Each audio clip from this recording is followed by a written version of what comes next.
I don't know if I can do this. Let's talk about it. It's just gotta be said.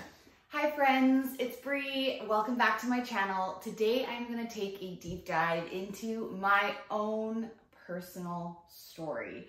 There's been moments where I have felt like, am I equipped for this? Absolutely not. I'm definitely not equipped for this. And there's also been moments where I have felt this one lie tricking me and trying to get me not to talk from the devil. And honestly, that is, I'm just not holy enough or good enough or worthy enough or checking all the boxes that some of the other moms on YouTube have in terms of their Christian walk. And I think that is such a lie. We are not supposed to be perfect. God did not call us and call only those that are perfect to share their story.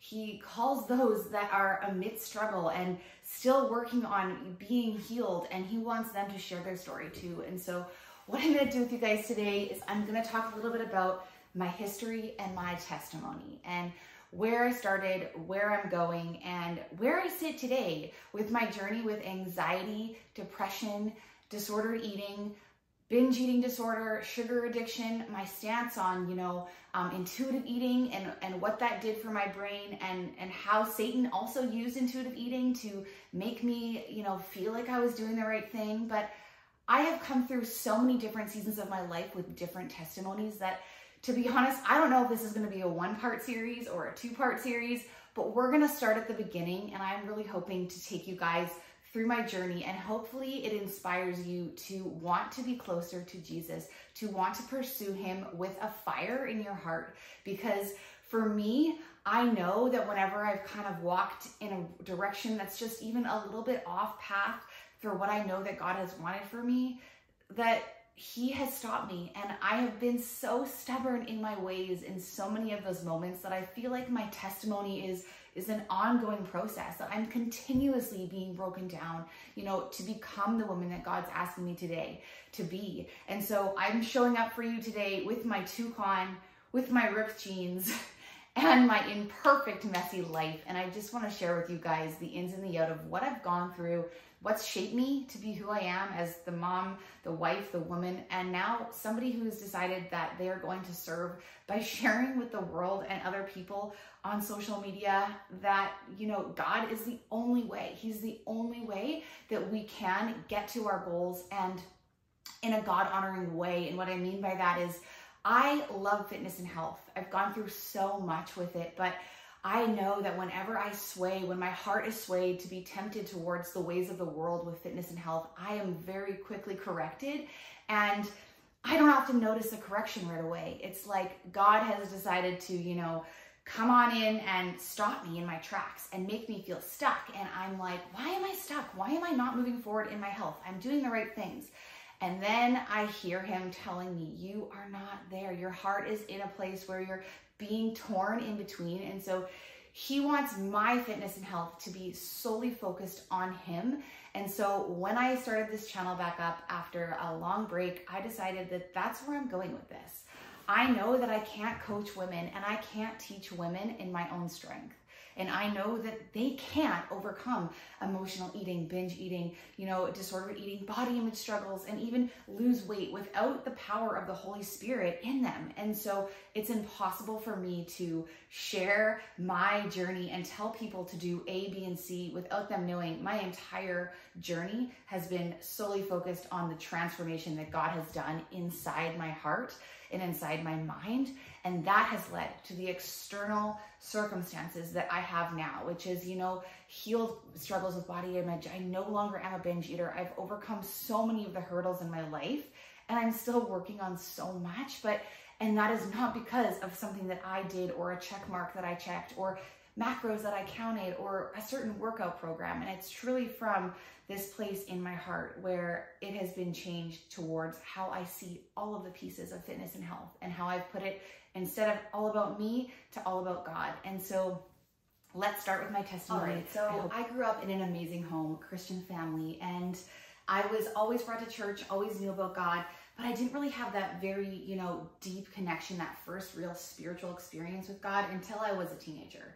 And I was at a youth retreat, and I remember feeling God just so strong, and his presence was so real to me then. And in that moment, I knew what it felt like to have faith in Jesus, that it wasn't this ritualistic thing of check marks that I needed to check in order to win his love, that I felt his grace in the midst of my, the things that I was doing as a teenager that were totally not his will for me. And so in that moment, when I felt God, I knew he was always going to be there. And I knew that if I turned to him, I would always have that feeling. And that is when it felt real for me, a real faith. After growing up in a Christian home, I mean, you expect that somebody that grows up in a Christian home just knows everything about the Bible and never sways, or maybe that's what you expect, but that is not my story at all. And so I was diagnosed with ADHD in grade 1, and I think that I developed, quite a few coping mechanisms to, figure out what was going on when I felt like I was really impulsive. And part of that story is, with ADHD, impulsivity is something that they struggle with. And I feel like it was a piece of my story that you don't really see that often in girls when they're young, and sometimes they can hide it quite well. And I was one of those girls. It manifested in grade 1, but really I think after that point, it was something that was kind of an internal struggle for me, where I would make a silly choice and then be like, oh, why did I do that? Or ended up doing things that made me feel shameful. And that started from a young age. And so that has kind of been, the underlying story. And I think that from there, I started to develop some anxiety and some depression, just from the way that I was thinking and behaving in my brain. And so as time went on, I became a teenager, and, we look for control in our life. We look for stability and purpose. And yes, half the time I was at youth group and I was, getting to know God and learning about him. But the other half of the time, I just wanted to fit in. I just wanted to be popular, and I wanted to be known, and I wanted to be, had attention from people. And so I ended up, meeting my husband and dating him at a really young age. So I was 16 when I met my husband. We are still married. We have 5 beautiful babies, and I'm so incredibly grateful that God put him in my life. But in the moment that we met as high school sweethearts, it wasn't this, God-filled journey of a marriage and of a relationship. It was very much of the world, doing the worldly things, the partying, the not caring for my body, not respecting, what God had said in the Bible about relationships and love and intentions and his design for marriage. And so I was very much a teenager of the world. And at one point, somebody had said to me something about my body. And I think it was one boyfriend before my current husband, and he'd said something like, oh, your arms are like wings, or, just commented on the fact that I was voluptuous and more curvy.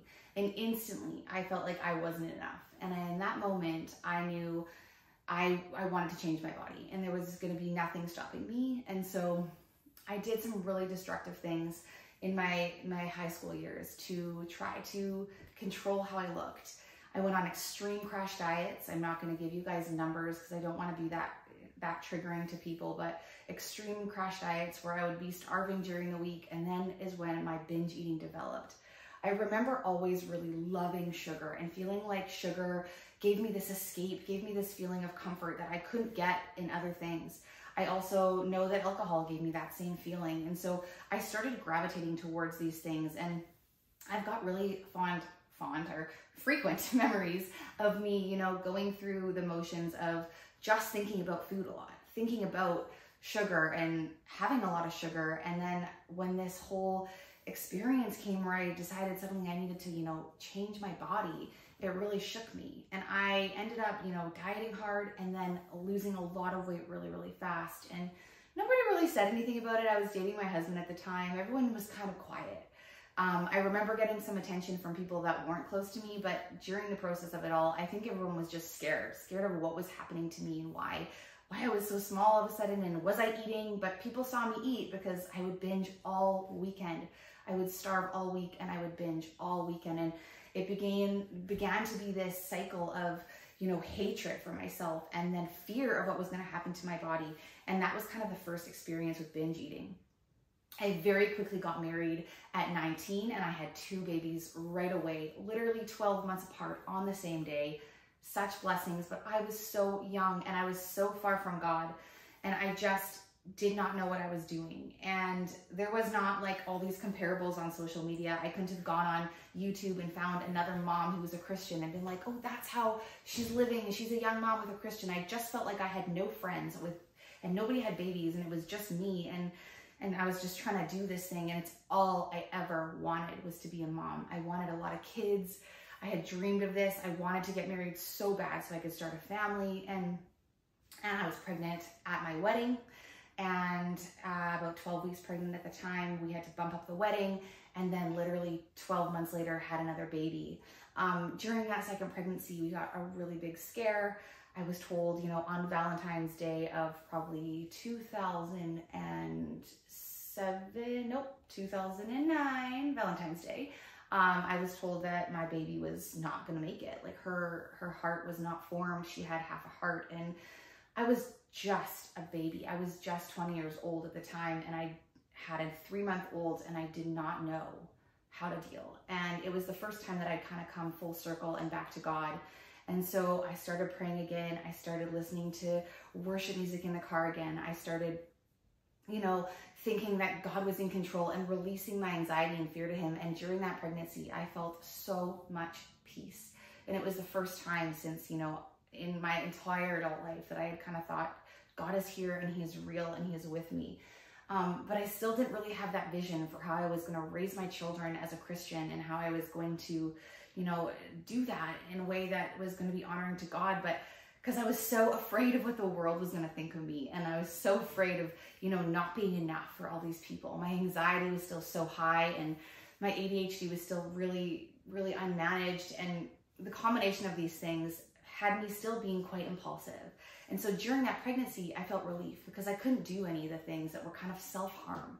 I couldn't overeat and binge. I didn't really want to. I had no desire to. I wasn't worried about my body. And so that binge eating habit, it kind of just, you know, faded away. And then same thing, I couldn't drink alcohol. So it wasn't like a problem during that time. I didn't feel like I could drink. So I didn't have to use that to mask my emotions or to escape my reality. And so I felt really good and healed during that pregnancy. She was born, she had surgery, she's healthy and well now. She's 15 years old, praise God, she's a miracle. I watched God's hand on that baby in my stomach every single month change her diagnosis from the baby that wasn't gonna make it to this baby has got a promising future ahead of her, and she's gonna be able to have surgery, and it's gonna be fixable, and she's probably gonna be fine. And yes, it was scary, but yes, God was there with me, and I felt him every step of the way.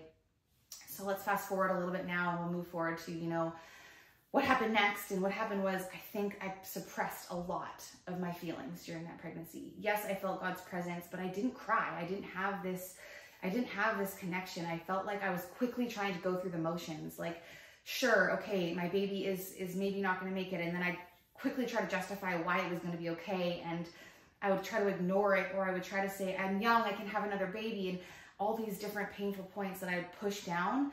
And I think that just the trauma of the whole experience really elevated my body's response to having her. And I ended up having her and pumping for a year. And if any of you have done that, you know that it's just a tremendous amount of work and commitment to pump and feed a baby for the whole year. And so I was exhausted.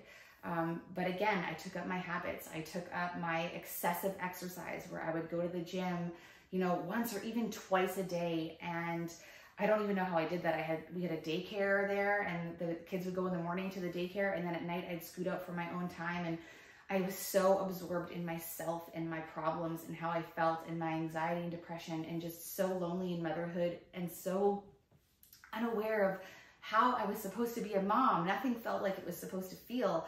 Everything felt harder. I had, you know, my first baby was colic, and so we didn't experience that like joyful, blissful motherhood that I had imagined in my mind. And after so many years of just waiting for that moment of being a mom, to feel like the depression of what the reality was and how hard it was, and not really having that strong, you know, faith and connection that I had thought that I maybe had at one point, just did not ever feel solid. And so we moved on, and I developed some really bad habits with my food and my body, and I hated my body, and I had stomach aches all the time, and I fed myself horrendously, and I drank too much. And I'm not proud of all those years, but I do know that God was there through it all. I do know that he was there changing me and making my story into something that could be used for his glory. And so as the years had gone on, you know, I developed these coping mechanisms of binging and just exercising it off. And so the compilation of all these pieces came together, and 4.5 years, my body just shut down. I was too stressed, too anxious, too depressed. I did not have a period. I did not have a cycle. I was a hollow, empty version of myself with no feelings.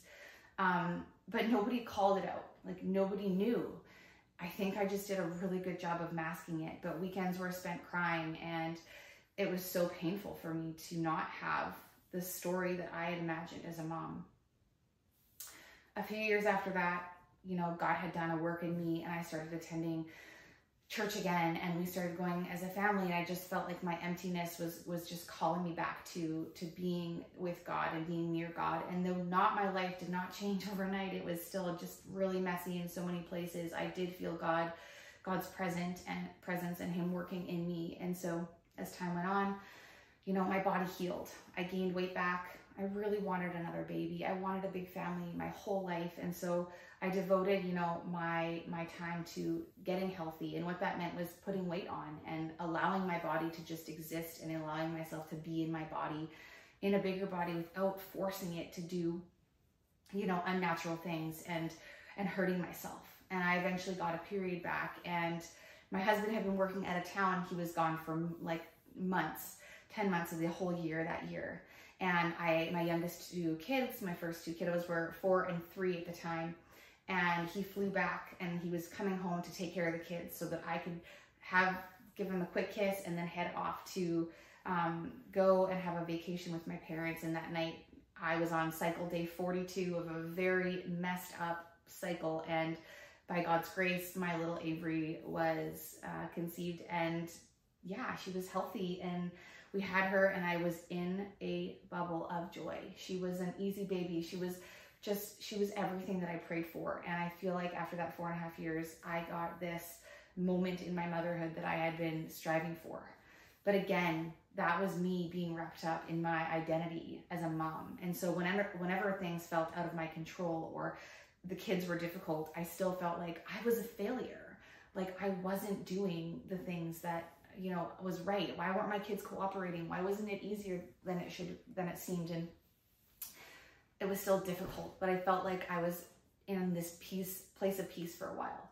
Breastfeeding did all the work, and I burned calories breastfeeding. I became kind of addicted to it because I felt like I could lose weight easily while I breastfed, but I still was struggling. When I had my third, I still struggled.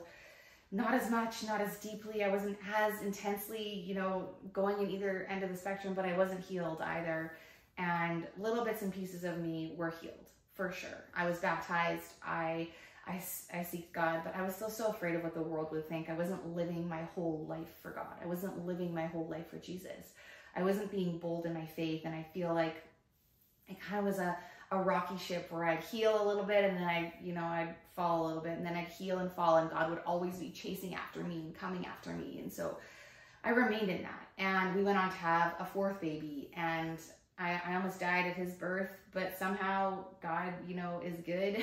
And after that, I had another one, and she was my 5th baby. We named her Ellie. And as much as I had my dream of having this big family, I still felt like now I need to prove that I'm going to be that mom that's fit and healthy and has it all together and has 5 kids and has a clean house. And I had this incredible pressure on myself that was dictated by the world and its expectations of me. And then during these years, you add in the social media influence and all the things that I didn't have during my first 2 pregnancies. And I just felt like I had so much to live up to. And I didn't know how to do it. And I didn't know how to do it with God's strength. I only knew how to do things in my own strength. So I'd continuously run this cycle of, okay, we're going to work really hard at this one area, whether it was fitness, health, training for a Tough Mudder or a marathon. I'm going to run at that full force. And then I was burning out over and over again and failing. And my body was struggling and my emotions were struggling. And I went back to work thinking, you know what, that's what I need to do. I need to go work. I need to work somewhere, have a routine, a schedule. It'll help my anxiety. It'll help my ADHD. And that's what I did. When my youngest two were 2 and 1, I went back to work, and it just about broke me. I worked with kids at the time that were extremely high needs. And so I would wake up in the morning and I had really difficult toddlers, you guys. I'm telling you, my entire house was covered in arts and crafts and paint. I'll put some pictures up to prove it to you. But I had those toddlers that, you know, were pulling toilet paper off the roll and shoving things in the toilet and putting things in the vacuum cleaner. And my life felt chaotic. And then I thought, I'll add to that chaos by going to work. And so I went to work. I did the thing and I started the routine, and the kids were exhausted and they cried so much after school each day. I felt like my heart was ripping in 2 pieces, but I couldn't handle it. But I wasn't turning to God in my times of stress. My body was frozen. I felt like my anxiety was so strong that it just took me from a place of being able to cope to having panic attacks. And so I would enter my house that felt messy and chaotic after work and have a panic attack. And I soon discovered that the only way that, you know, I could help that was eating. And so I started my habits up again. I started, you know, eating and binging from the hours of, you know, after school till dinner time, and then being completely numb in the hours where, you know, my kids really needed me to help them with clearly, you know, the behavior that they were struggling with and the emotions that they were feeling and the exhaustion from being away from me and just so many things. I just felt like I couldn't handle it. And so I went for a blood test, went to the doctor, and I was diagnosed with hypothyroidism that was really, really bad. And it was in that time where I know it came together for me that all these years I had been struggling with hypothyroidism. My TSH levels were totally normal, and I know that there's a lot of moms out there that feel like I must have hypothyroidism, and then they go and they get blood work done and it comes back normal. And I'm just here to tell you, like, go get it checked from a naturopath, pay the money, pay that extra money, and get those private blood tests of your T3 and your T4. Because part of my story, as painful as that is, was me trying to get the energy to do motherhood. And yes, I was far from God, but I did see a naturopath, and those blood tests saved me. And I know God led me to her, and those blood tests showed that I had no T3 in my body. I was literally making no hormones and trying to function. And after having a hemorrhage with my 4th, I had no iron. And so these things I'm always stressing to the women that I work with.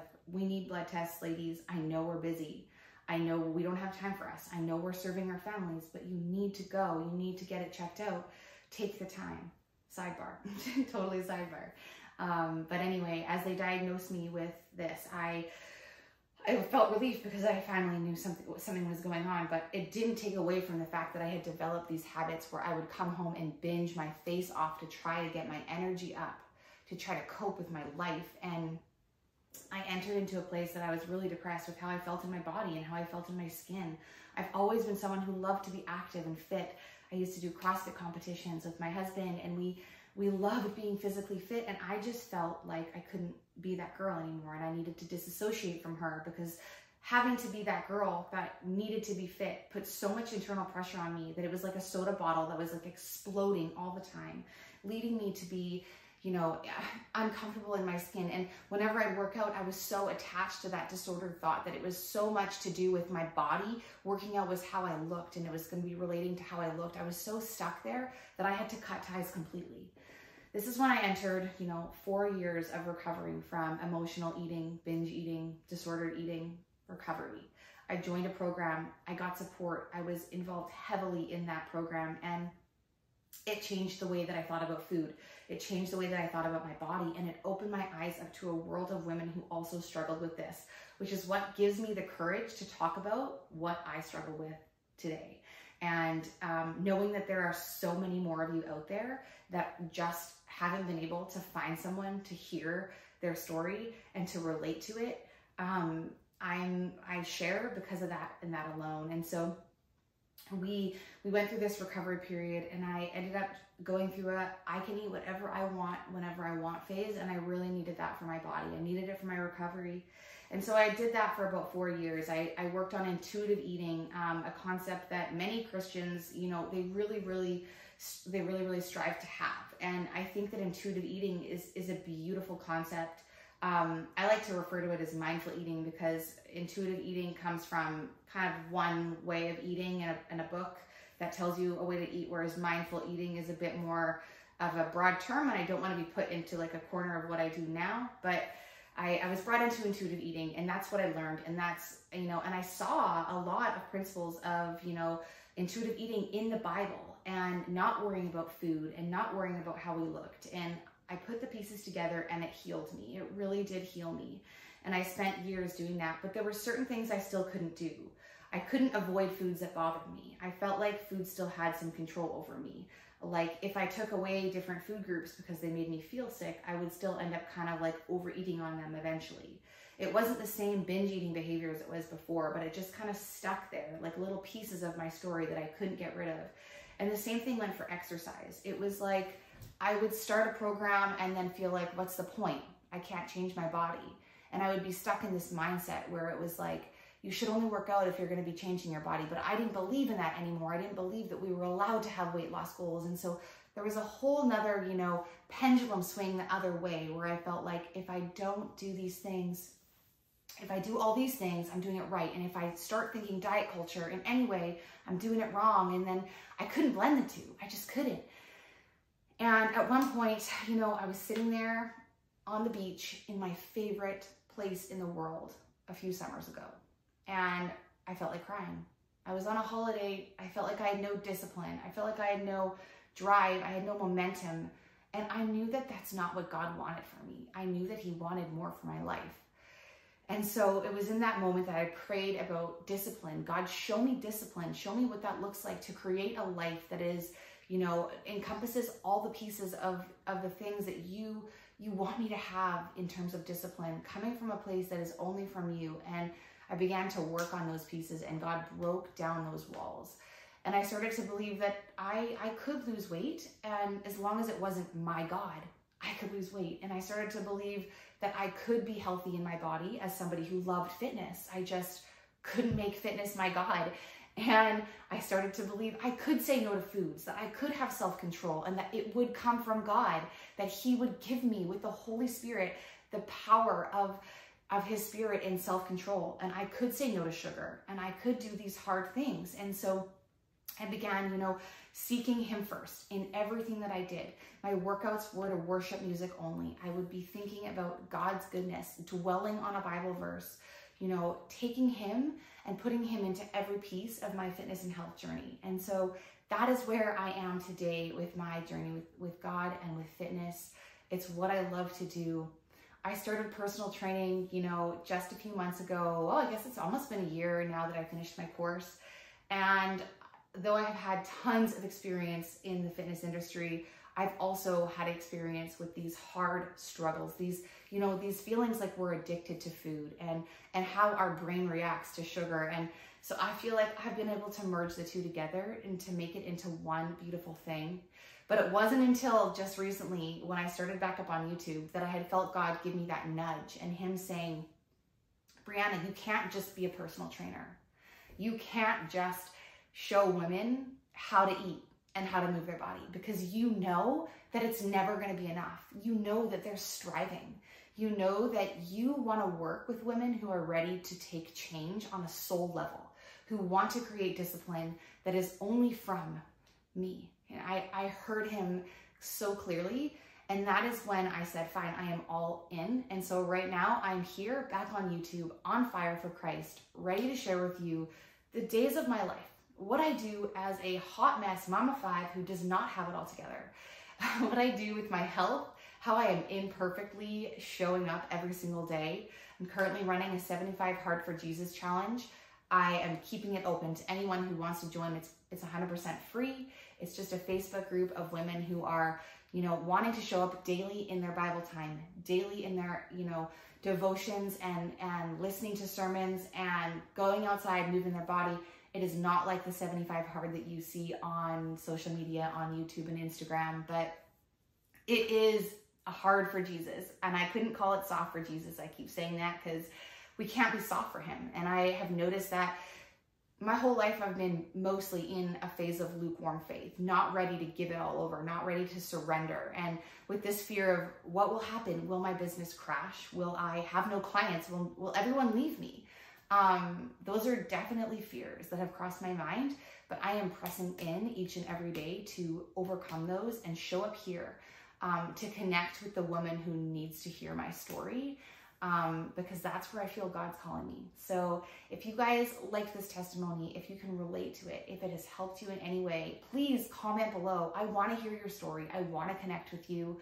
I remember being so lonely in those moments. And so me being able to share with you is something that I find great joy in, and is really the reason that I am showing up on platforms like social media right now, so that those that don't know that there's hope can find hope.